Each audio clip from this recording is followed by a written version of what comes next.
C'est une équipe de passionnés qui se remarque immédiatement quand on pousse la porte de la crypte du vin, une cave sublime et incontournable rue Notre-Dame en plein cœur de Chartrons. Sur 350 mètres carrés, la sélection des vins, des spiritueux et des bulles y est très pointue et on y découvre des pépites venues du monde entier. Décryptage avec Philippe le boss et Maxence, le responsable de la cave. Bonsoir à tous les deux. Bonsoir Sandrine. Philippe, ça fait combien de temps que vous avez ouvert la crypte? On a ouvert cette cave il y a 4 ans maintenant.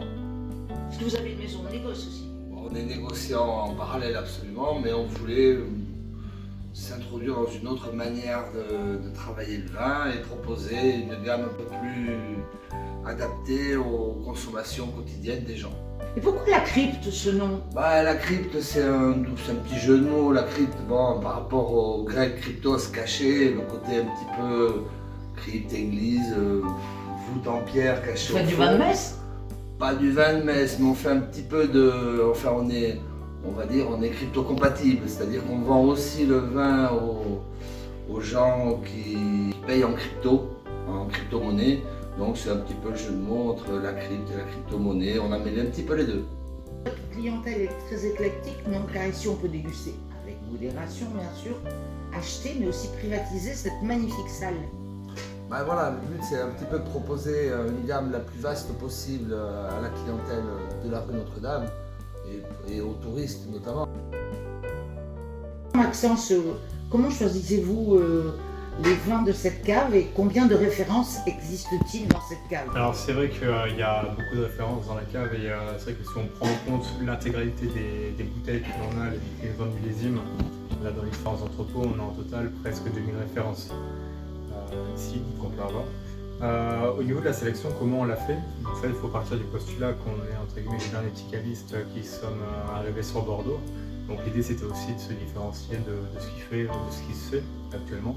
Il y a plein de cavistes à Bordeaux, tous les coins de rue il y en a, donc l'idée c'est de proposer des vins de Bordeaux certes, mais également d'avoir cette couverture sur les autres terroirs, les autres appellations, les autres produits également.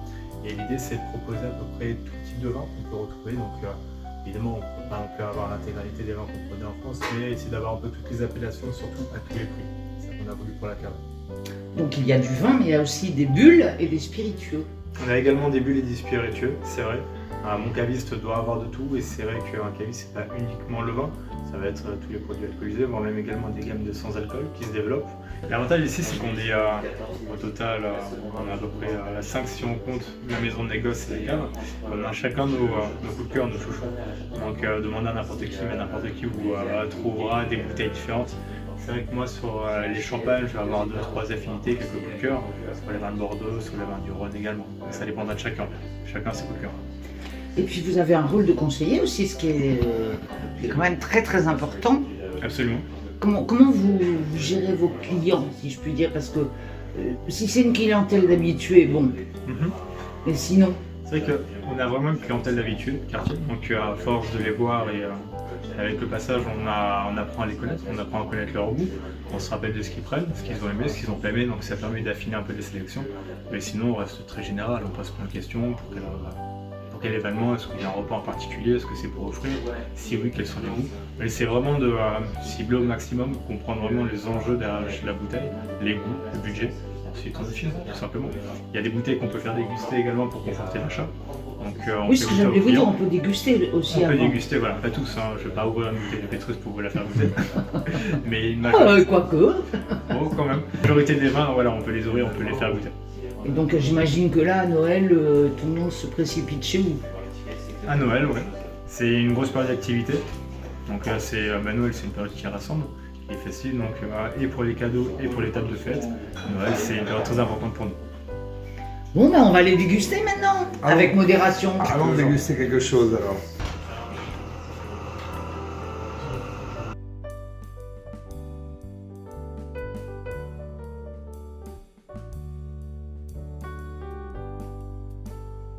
Joyeux Noël et bonne dégustation, avec modération bien sûr.